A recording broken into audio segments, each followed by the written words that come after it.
Sahana bhavatu Sahana bhunaktu Saha viryam karavavahai Tejasvinavadhitamastu ma vidvishavahai. Om Shanti Shanti Shanti. May Brahman protect us, may he guide us, may he give us strength and right understanding. May love and harmony be with us all. Peace, peace, peace be unto all. Vedantasara Sadananda Yogendra. In our last class we talked about various concepts about the Atman. It is a very inscrutable phenomenon beyond mind, beyond speech, beyond senses.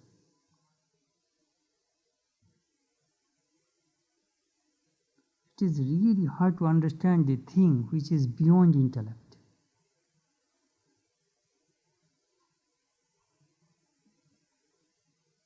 Avang manushagocharam, beyond mind, beyond speech, beyond intellect.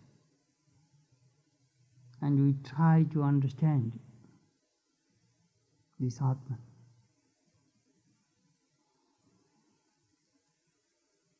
Before I begin this subject, I shall try to give you a picture about the Atman.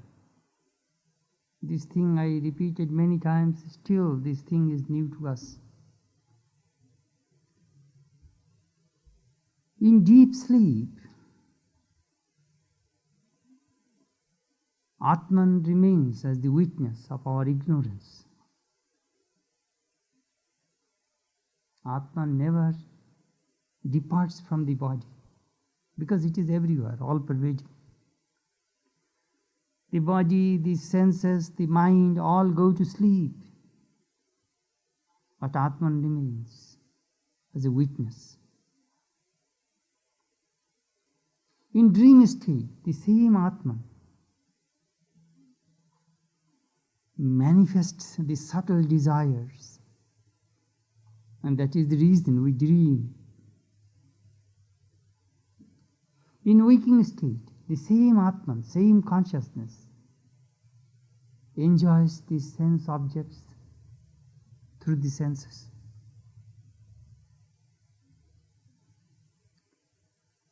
And again, the same Atman transcends all these three states, waking, dreaming and sleeping states.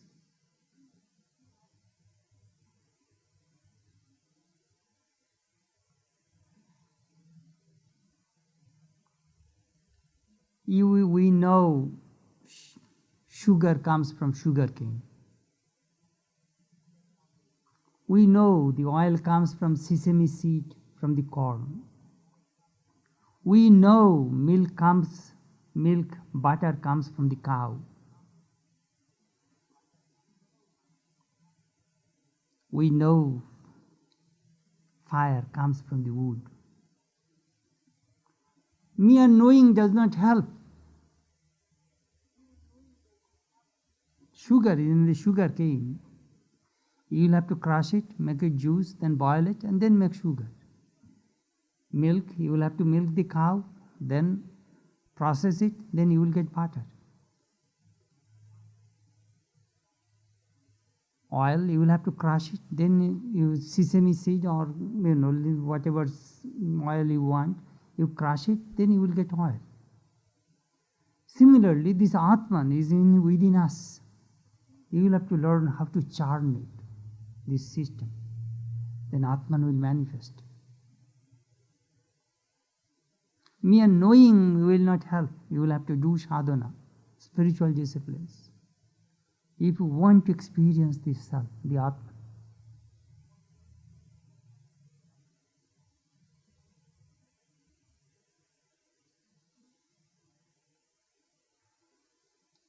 Do you know what we need? We need a clean, pure mind.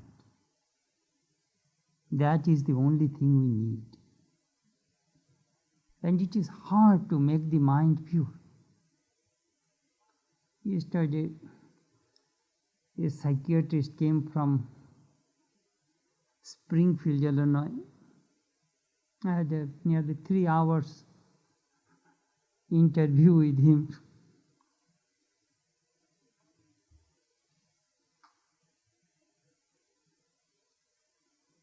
We are talking about the mind. Mind is a mysterious phenomenon in human system.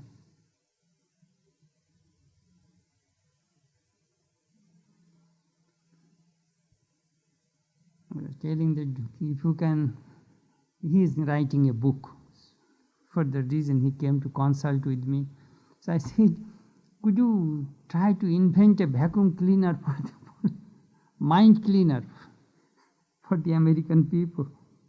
That as you vacuum, you can vacuum the dust in no time. So try to invent something which will vacuum, remove all these impurities of the mind. Then you will be a millionaire. You will not have to write any book.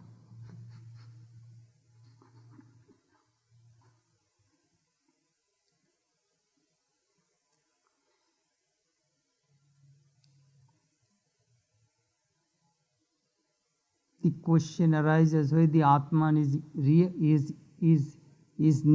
is eternal, is permanent or impermanent. The Indian philosophers defined nitya. Nitya means eternal, and anitya, which is non-eternal. The thing which has a birth and death, beginning and end, that is anitya. That is impermanent. Whatever you see in this world has a beginning, has an end, has a birth and has a death. So that is anitya, non-eternal, impermanent. Atman is eternal. It has no birth, no death. Na jayati va mriyati. The Upanishad says this Atman na jayate, it is never born, na mriyate, it does not die. Your body, mind, senses have a beginning, have an end. Next thing, they discuss Atma Purimat. What is the size of the Atman? We want to measure it. The Jainas believe Atman is just like your body, Madhyam Puriman, body shape. Puriman, when you say Puriman, measure, you can measure in 3 ways. Onu, minute, Madhyam, medium, Vibhu, vast. So one school says, the Jainas believe that Atman is the body size. Because you feel, if a person pinches your toe, you know. If a person pulls your hair, you know. You are feeling all over the body. So Atman is the body size. That is their view.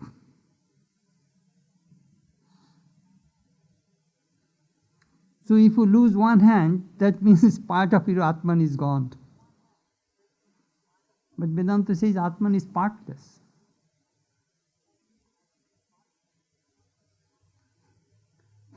If you lose one sense organ, that means that portion, your Atman is gone.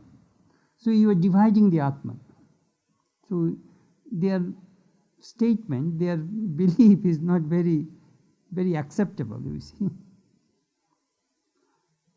The second school says the Atman is Onu.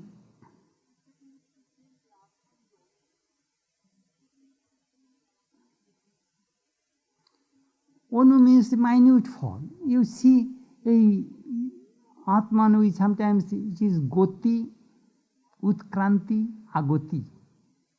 Goti means we see the movement. Agoti, it comes back. We see all these things are not possible if it is not Onu. If it is Vibhu, all pervading, it will go where? Nowhere to go because it is all pervading.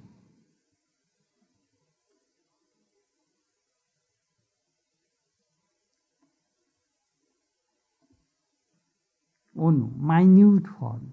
Atman is very minute, small. That is, some philosophers believe that. It is very subtle, small size. Now the question arises. If it is a small size, where does it locate in human system? Tell me. If it is in a particular, my Atman remains in my heart. So your consciousness is only in the heart, not in the other part of the body. In summer, when you perspire, you feel heat all over the system. So you are contradicted by this believer who believes that Atman is a medium size, you see. How these philosophers argue with one another. When you take bath in the river or a lake, your whole body becomes cool. If Atman is one particular place, then only that place will feel the sensation of coolness or heat. It should not go all over the body, you see. So your argument is not very rational either.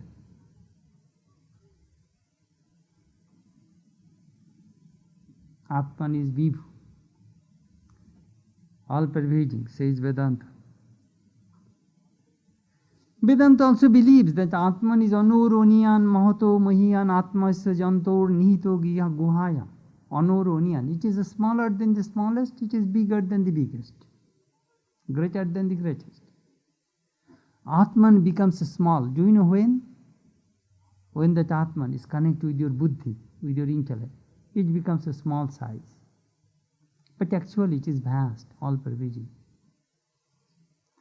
I am just trying to give you some ideas how you should think about yourself, your Atman, because you meditate on yourself.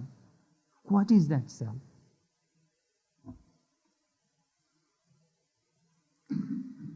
Then another question, Atma Shabab. What is the nature of this Atman? Is it sentient or insentient? Insentient. It is animate or inanimate.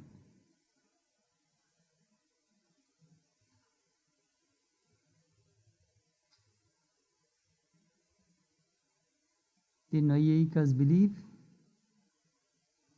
there are three schools. The logicians believe Atman is Shat, Atman exists, but it is not conscious. It gets consciousness when it becomes one with the mind. Atman is a quality.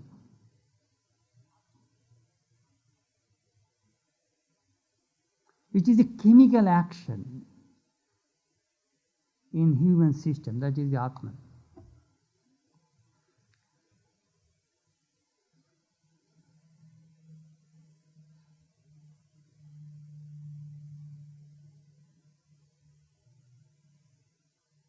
I remember when we were in village, if we had any swelling of the gland, do you know what is the village remedy?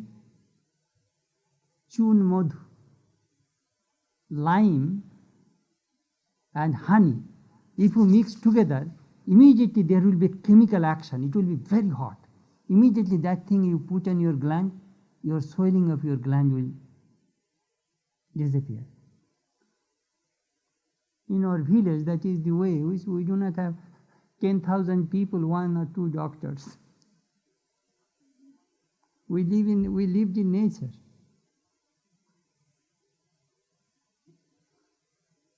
So,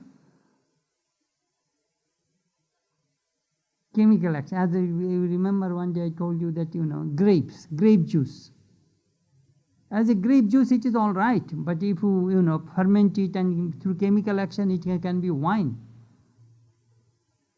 Chemical action. So Atman is the consciousness is the chemical action in the human system, on the body and mind and the senses. They are all together. Then it becomes conscious.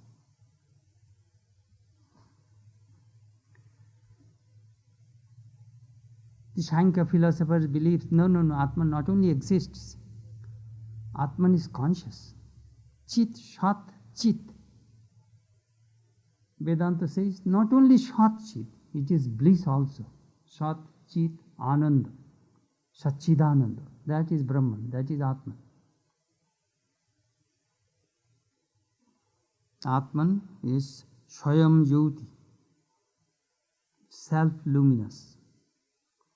That light, that consciousness does not come from somewhere else. It is one without a second. Atman is one, but according to the Upadhi, adjuncts, it is many. Do you know what do the Sankhyas say? They say, if you believe Atman, Vedantin believes Atman is one. If Atman is one, then let John's liberation be the liberation of all people. John, Jack, Jenny, Mary, let all people be liberated because you believe Atman is one. Vedanta says, sure, Atman is one, but Jivatva, individual souls are many. The sun is one, but if you have million cups of water, then the one sun becomes million reflected suns. So all these human beings are reflected gods. When you meditate, sometimes think this way: I am a reflected God.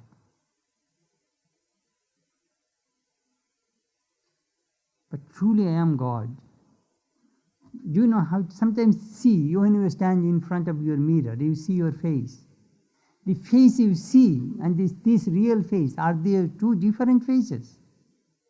Same face. Faces are not two. Sometimes, when you meditate, think this way: this is the face of God. I sometimes do. This face belongs to God's face. It is not Chetanananda. When you stand in your face and the reflected face, they are not two separate faces.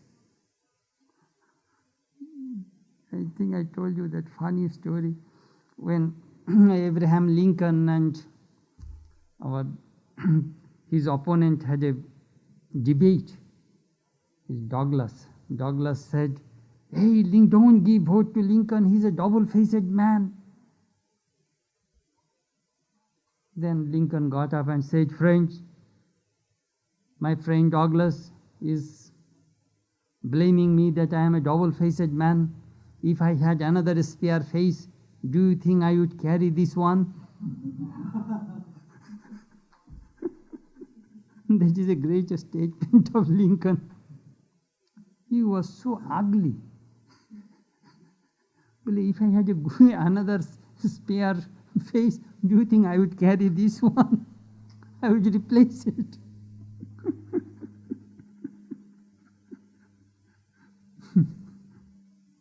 Anyhow,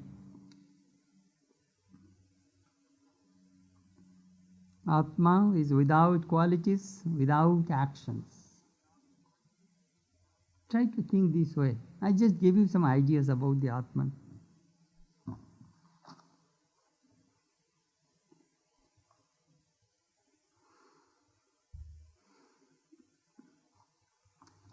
According to Mimamsa, Nyaya, Vaisheshika, Atman exists. According to Sankhya and Yoga, Atman exists and Atman is conscious. According to Vedanta, Atman is existence, consciousness and bliss. Now we shall start. I just gave you some ideas first because it is very, very important. Because all the time you hear about Atma, Atman, Atman, Atman, it is better to have some good ideas about the Atman.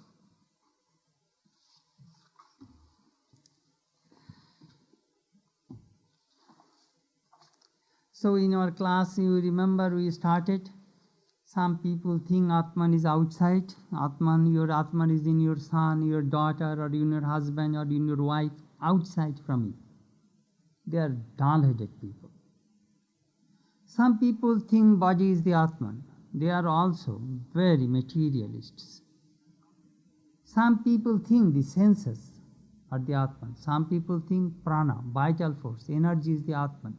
Some people think mind is the Atman. Some people think intellect is the Atman.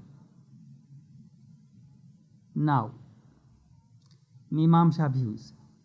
Prabhakaro tarkikau tu anyo antaratma anandamaya ittadi shrutehi buddhadinam ajnane layo darshanat aham ajnani ittadi anubhavatsya ajnanam atmeti vadataha.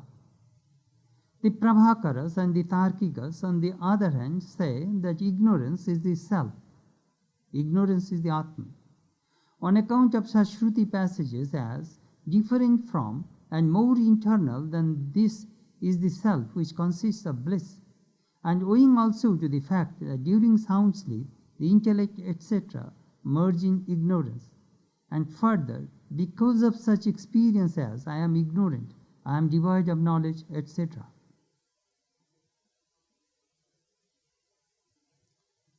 Ignorance means something different from and opposed to the momentary consciousness of the Buddhist.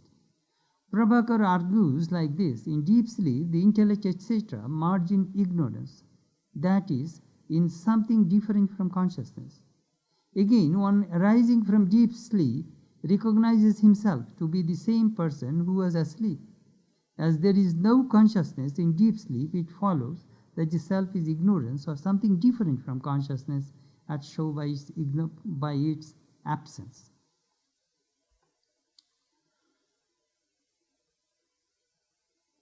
They have a good point.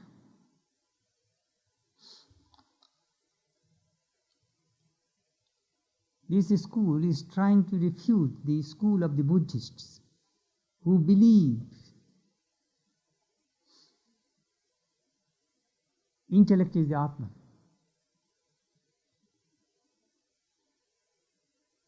He said your intellect also goes to sleep, in deep sleep. If Atman is, intellect is the Atman, it should be conscious all the time. It is not conscious all the time. In deep sleep, what do you feel? Tell me. You feel ignorance. Aham ajga kinchid na vedisam. Somebody came to my house, broke in and took away my everything. I did not know anything. But the knowledge of not knowing anything was even in deep sleep. I did not know anything. That knowledge was there. So, ignorance is the Atman. They call it Anandamaya Kosha. They quoted from the Taittiriya Upanishad. Anandamaya Kosha, in the blissful sheath, in deep ignorance, in deep sleep. We experience that thing. Next school, Bhajyastu Prajnanaghana eva Anandamaya ittadi shrute sushuptau prakasho aprakasho sadbhavat mam aham na janami ittadi anubhavat cha ajnanupahita chaitanya atmeti vadati. The Bhaktas, on the contrary, say that consciousness associated with ignorance is the self. On account of such Shruti passages as, during dreamless sleep, the Atman is undifferentiated consciousness and full of bliss. Owing also to the fact that both consciousness and unconsciousness are present in a stage of dreamless sleep, and from such experience as I do not know myself. No, only ignorance cannot be the Atman. This school says no, ignorance and consciousness mixed together become Atman. Example, you have seen firefly in the evening. It blinks. Light, dark, light, dark, light, dark. So a Bhakti school's Atman blinks.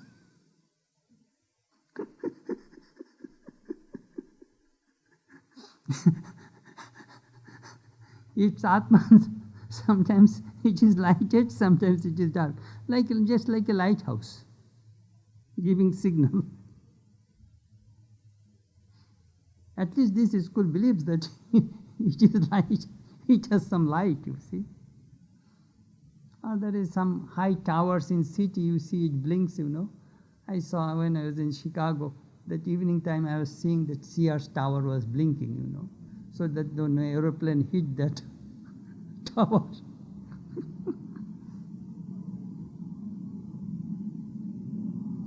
Bhatta. Name of this philosopher is Kumaril Bhatta.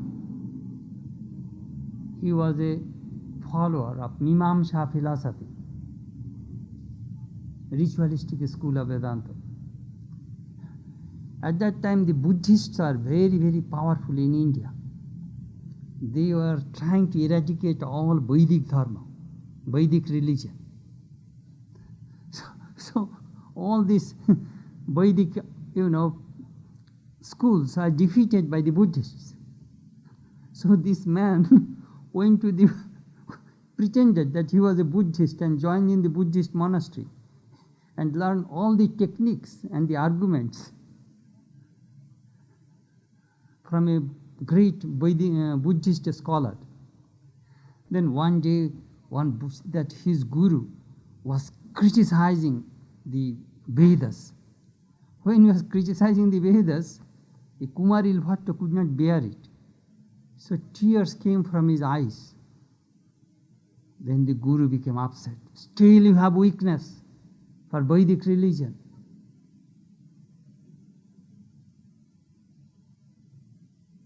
Then Kumaril Bhatta says, you are my guru, but with all humility I tell you, your school is wrong.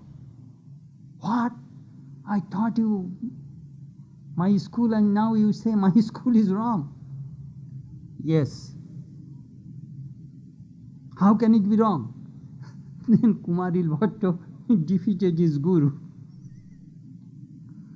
All the arguments of the guru are cut off, refuted. Then the guru became upset. You have defeated me. Then he told his disciples, we must kill him. Take this man on the top of the tower and throw him from the top. So this Buddhist teacher, he had some Gunda disciples, billion disciples, carried Kumaril Bhatta on the top of the tower. And from the top of the tower, do you know what did he say? When they are throwing out, he said, hey, ignorant Buddhists, don't kill me. But no, it is our Guru's address, order, we must kill you. So when it was thrown, he only used, if the Vedas are true, let me not be killed. So they threw him from the top of the tower and he fell down. He only had a sprain of his, he had a little sprain in one of his leg. And he was just in good shape. Nothing happened to him. Then these Buddhists are scared that we threw him out from the top of the tower. This fellow did not die. What is the matter? He knows some magic. Then, but they saw that he had a little injury. Then somebody asked that, why you had this little injury? Do you know what did he say? Because I used the word if. If the Vedas are true, that means I did not have 100% faith in Vedas. Because I used the word if, a momentary doubt came to my mind. For that reason I have this injury. If I would not say if, then I had no injury. And he became very powerful. He also defeated many Buddhist schools. Then Shankara. These are all Hindu stories, you see. Then Shankara refuted Kumaril. Then do you know what did he do? He said, I defeated my guru, I betrayed him. So I must take away my own life. Tushanol. He made, tush means husk. He set husk fire and sat on that and killed himself because he defeated his guru. Then Shankara went to him and challenged him that I want to defeat you and establish my Upanishad. He said, I am dying. I cannot debate with you. You go to my disciple. If you can help defeat my disciple Manjan Mishra, then you have won me. So Shankara went to Manjan Mishra and defeated him and established this Vedic religion, again the Upanishad. So This Prabhakara Tarkik, Bhatta, Kumaril Bhatta's school thinks that Atman is consciousness and unconsciousness. This school infers from the experience of dreamless sleep that the self must contain elements of both consciousness and unconsciousness.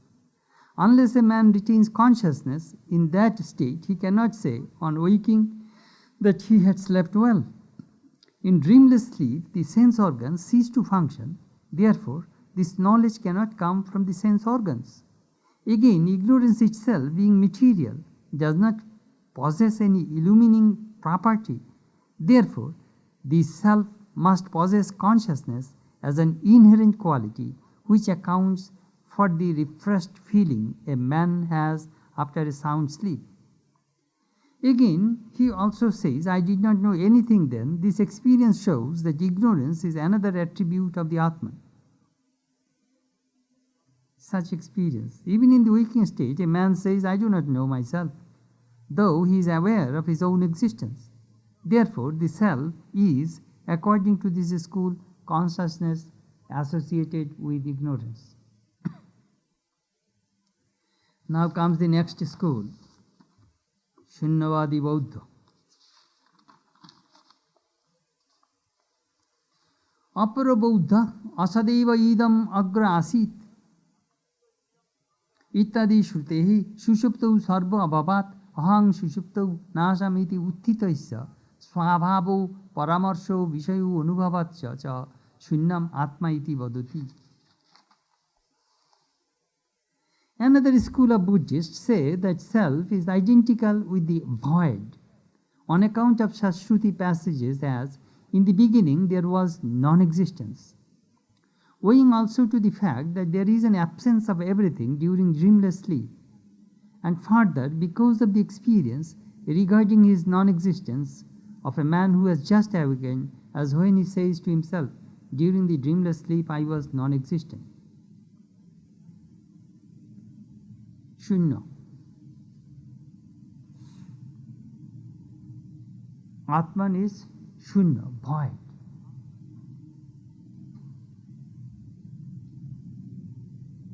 He quoted, this school also quoted from the Upanishad, Asadeva sam idamagra asit. In the beginning everything was asat, non-existence.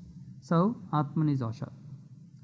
This is the view of the Madhyamika school of Buddhism, which, interpreting literally a saying of Buddha, maintains that everything is void. According to this school, the self is neither intelligent nor a substance. The Shruti quoted in the text simply means that the world of names and forms was non-existence, that is, undifferentiated before creation, and not as this school would like to interpret it.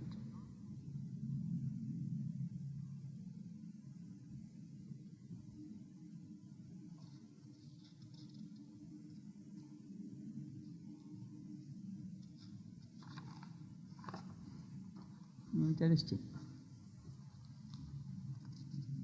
Shunyam.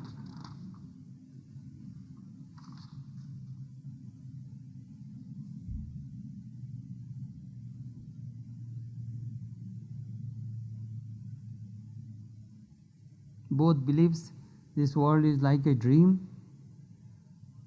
Both believe that it is this whole world is an imagination. Both believe that it is, this creation is seen through ignorance. The difference between a Vedantin and Shunyavadi, Odhishtan, Shadhishtan, Nirodhishtan. Shadhishtan means it has a support. The world, you cannot say, one saw the positive side, the other saw the negative side. The Vedantins saw the positive side. You cannot make a mistake without a substance. Without a rope, you cannot make a mistake that it is a snake. If there is nothing there, how can you say it is a rope or a snake? The Buddhists say Shunyam, Everything is void. There is nothing. People do not make mistakes on nothing. People make mistakes on something. You see water in the mirage. There should be sand on the sunshine, that sun reflects on the sand and creates that mirage, and you see water on that. There must be something. Without something, you cannot make any mistake. That is the view of the Vedanta. The Buddhist says it is void. Shunya. Please remember the story my teacher told me. I told you many times, but that is a beautiful story. In a boat, Shankara and Buddha, both are there. The boat left the harbor and went into the deep sea. Buddha looked up and saw Sarvam Shunyam Shunyam. They did not see the shore, trees, plants, nothing. Deep sea, only the boat. Buddha looked upward and saw the vast, infinite blue sky. He saw Shunyam, Shunyam, everything is void, everything is void. And Shankara looked down, saw the wavy ocean. He said, Sarvam Purnam Purnam, everything is full, everything is full. Both Shankara and Buddha are in the same boat. They have same experience. One saw the negative side, one saw the positive side. That is the difference.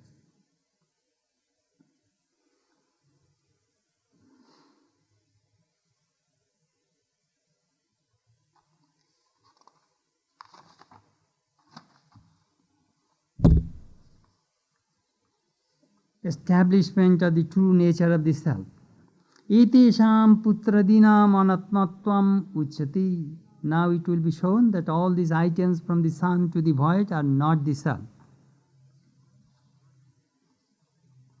Itui uti prakritadi prakritadivadibhi ukteshu shruti yukti anubhavo abhaishu Abhasheshu Purvokto Shruti Yukti Anubhava Abhasanam Uttara Shruti Yukti Anubhava Abhasai Atmatto Bhadu Darshanat Putradinam Anatmattam Spashtameva. Sadananda Yogendra, the author of this book, is now trying to sum up of his discussion. He wants to conclude this chapter.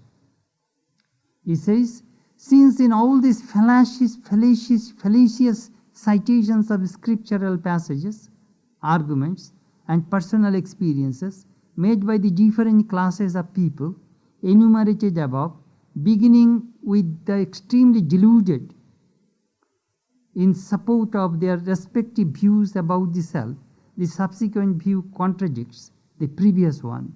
It becomes quite clear that all these items, from the sun to the void, are not the self.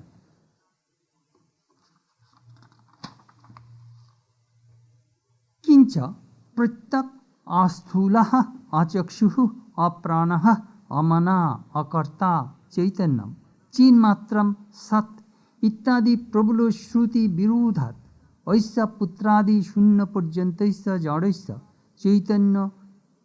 chaitanya bhasyatvena ghatadivat anittatvat aham brahma iti vidyat anubhava prabulyat cha tattat shruti yukti anubhava bhasanam bhaditatvat opi putradi shunya parjantam akhilam anatma eva. Moreover, none of the items from the sun to the void is the self, because all those fallacious citations of scriptural passages, arguments, and personal experiences in support of them are all nullified for the following reasons. First, because they contradict strong scriptural passages, such describes the self as not gross, without eyes, without the vital forces, without the mind, not an agent, not consciousness, pure intelligence and existence. But consciousness, pure intelligence and existence. Secondly, because they are material and are illumined by pure consciousness and as such are unreal, like a pot, etc., And lastly, because of the strong intuition of the man of realization that he is Brahman.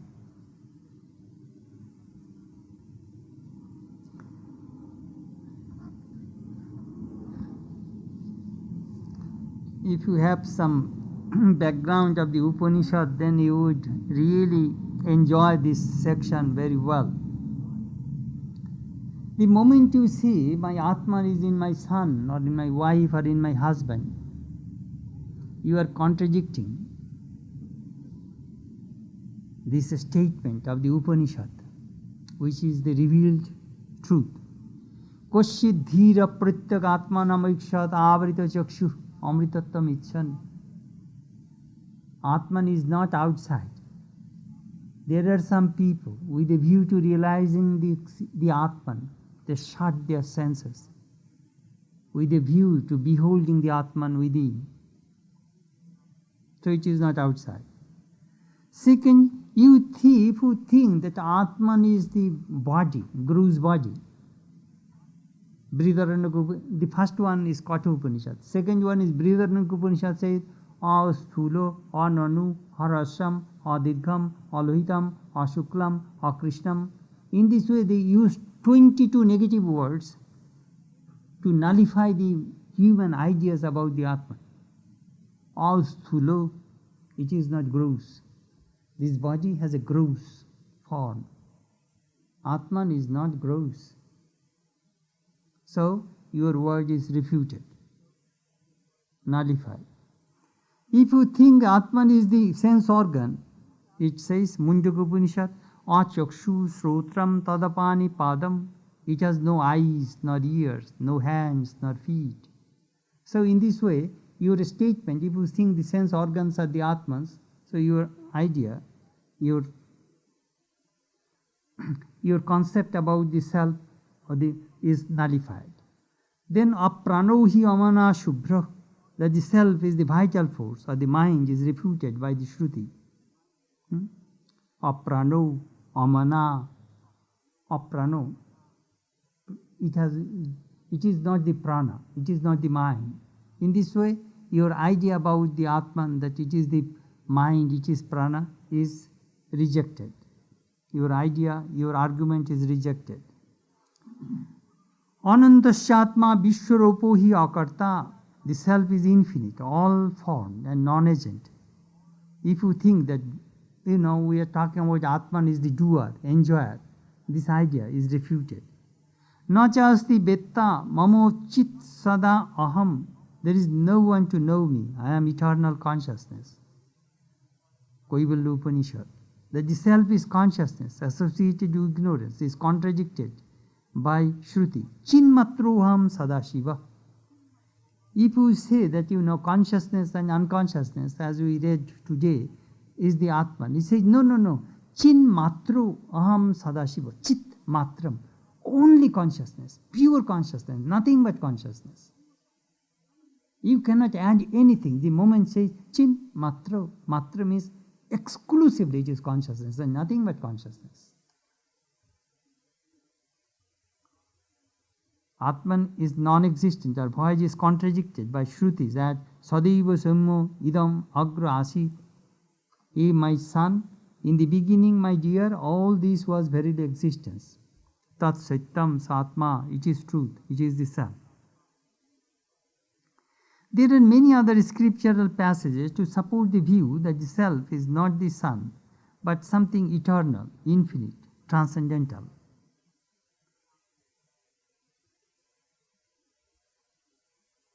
It should not, however, be thought that the scriptural passages quoted by those who call the son, etc., the self are wholly meaningless, as the self is too subtle for ordinary understanding. The passages in question gradually train the mind to dwell on finer and finer aspects of the self. This is called Arundhati Naya. One wishing to locate the tiny star called Arundhati is first directed to look at bigger and brighter stars. Gradually, he comes to the right star. Similarly, those scriptural passages gradually help one to the reality. Do you know there is a custom in South India when a girl is married and she comes to her husband's home, the mother-in-law takes the bride, her daughter-in-law, outside at night. And she points out to this daughter-in-law, do you see the tree? Yes. Above the tree there is this moon? Yes. Next to the moon, do you see a big star? Yes. Next to that big star, do you see there are 7 stars there? Well, yes, I see. With the corner one is Boshishta. Name of that star is Boshishta. Near that corner one, there is a small tiny star. Do you see, my sweet daughter? Yes. That star is Arundhati, the wife of Boshishta. As these 2 stars always stay together, so my sweet child, you be always with your husband. Boshishta and Arundhati, this husband and wife, these 2 stars, according to Hindu mythology, they always stay together. So, you husband and wife always be together. So, this is called Arundhati Naya. In the first time I can tell you, could you see the tiny star? You say you can't. But step by step, if I draw your attention from a gross to subtle, subtle to the subtler, subtler to the subtlest, then you will understand that what I am talking about. This is a special technique in Vedanta. Most people are very gross-minded. Oh, try to feel. This body is the Atman, God is inside the body. Eat, drink and be merry. Gradually you will understand, you will transcend body idea and other aspects.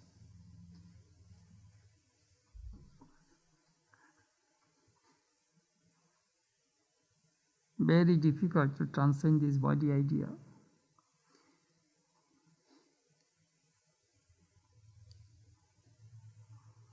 Again, the sun, etc., cannot be the self, which is real and eternal. Because these are merely material objects like a pot, etc. They would not have been known but for the Atman, the eternal subject, which recognizes them and is their substratum. Na viggatir viggataram vijaniya, you cannot know that which makes knowledge itself possible. In that state, the individual is self-illumined. Therefore, the innermost self is something different from the body, the sense organs, vital forces, mind, intellect, and cosmic ignorance. It is eternal witness, existence, knowledge, and bliss absolute. Lastly, sages by their actual realization of their identity of the Jiva and Brahman support this Vedantic view regarding the nature of the self. Thus, scriptural evidence, reasoning, and intuition all bring out the transcendental nature of the self. Now, Sadananda Yogendra is trying to tell us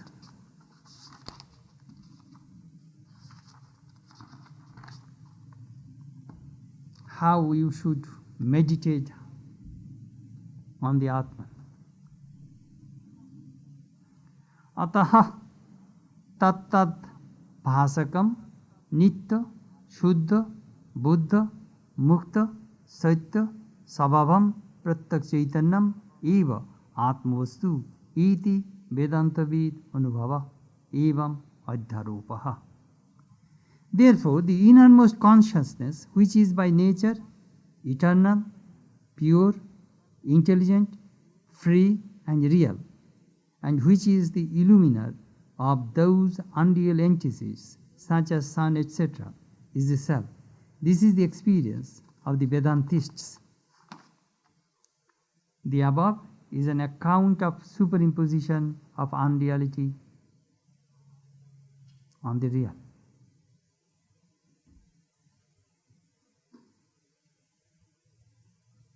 That is the end of the chapter. This is called superimposition. So in our next class we shall talk about de-superimposition. Sometimes you can repeat Aham, Nitya, Shuddha, Buddha, Mukta, Saitya Sabhavam Pratyak Chaitanyam Evo Atma Aham Nitya, eternal, Shuddha, pure, Buddha, awakened, Mukta, free, Satya, is truth, Sabhava, by nature. Pratyak Chaitanyam, that inmost consciousness within, that is the Atma. So that you can conceive, you can imagine about yourself.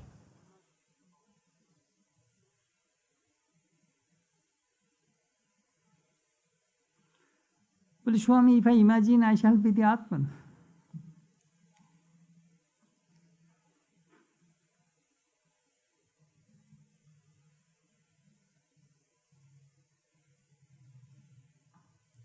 Here is poor John.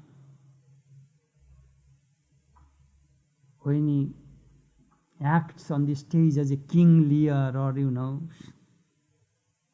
the royal dress, he feels that he is the king. Poor person, but on the stage, he is there with royal dress, he feels that he is the king. He is a poor girl, but she is a good actress. She becomes queen on the stage, and she feels it.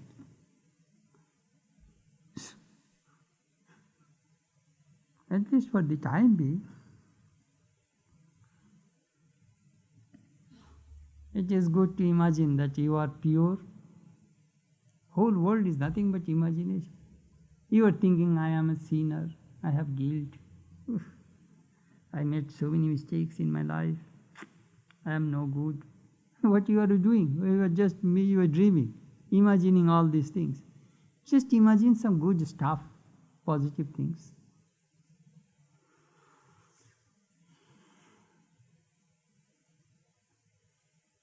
Tonight's class is very interesting. I told you many things about the Atman. Please ask questions if you have any. You said that the Atman enjoys the world through the senses. I always thought the Atman is simply the witness.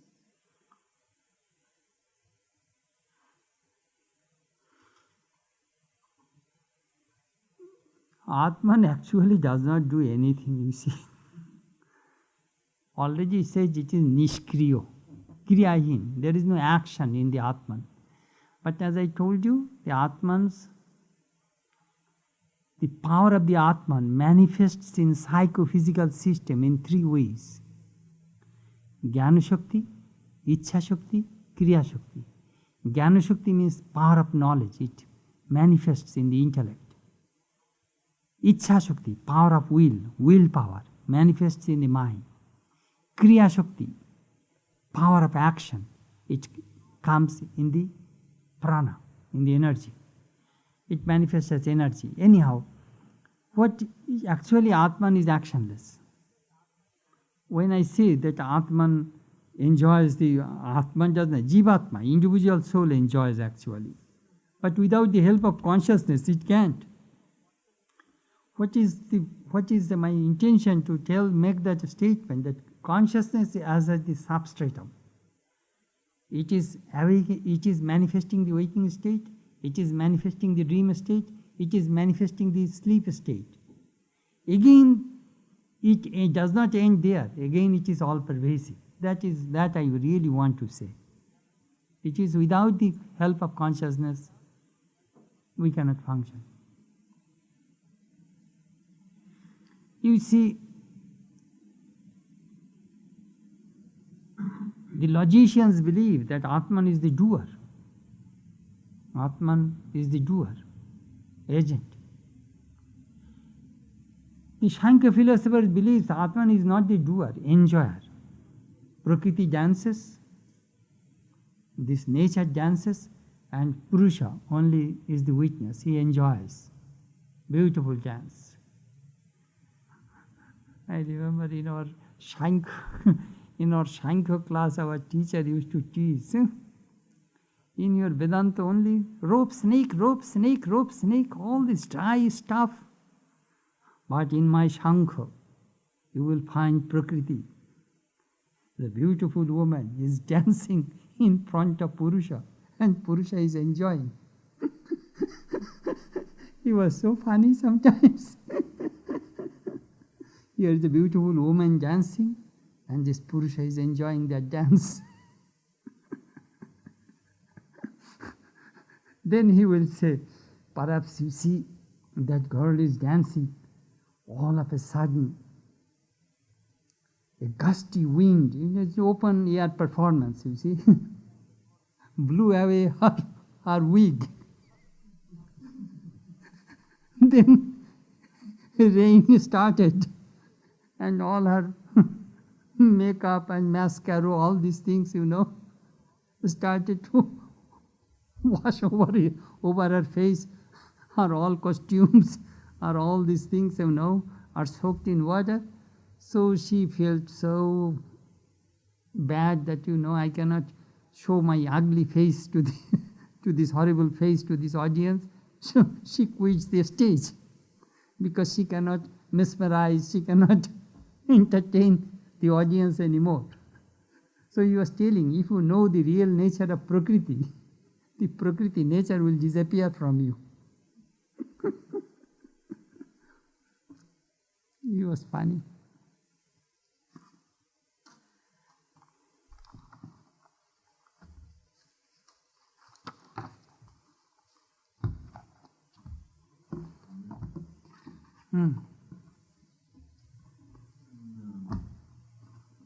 Paragraph 134, when he's refuting or stating the three reasons why the other schools are incorrect. Mm-hmm. I don't really understand the second reason. Could you explain that a bit? It is 134, you said? Yeah, it's on page 77.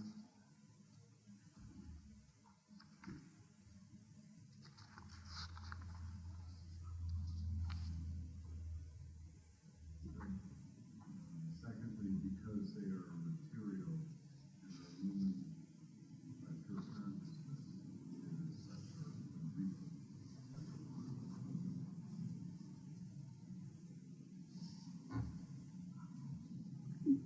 You were talking about the footnote or for the passage itself? The passage itself. The bottom of page 77. Mm-hmm. Secondly, because they are material and are illumined by pure consciousness, and as such are unreal. Material means a body, mind, intellect, all these things are the material of, they are subtle matter, and they are illumined by pure consciousness. They do not have their own own light, own consciousness, you see. They borrow consciousness, they are animated by the Atman. That it says. You see, a sun, moon, light, and all these things, this light is all borrowed light. Atman's is self-luminous. Apart from the Atman, nothing has any light. So that he says that the body mind does not have any light. Light means consciousness, manifesting power. Body cannot manifest anything. It is the consciousness which manifests the body, mind, organism. That it meant. Like a pot, etc. And lastly, because of the strong intuition of man's realization, you remember I told many times that a Vedantic process of understanding goes through three ways: Shruti, Yukti, Anubhav. First, they will quote the scripture, then they will give the reasoning, and the third, experience. That is the way it works. Masatoma sadgamaya tamasoma jyotirgamaya mritturma amritam gamaya abiravirmayedhi rudra jate dakshinamukam enamam pahi nityam om shanti shanti shanti. Lead us from the unreal to the real, lead us from darkness to light, lead us from death to immortality,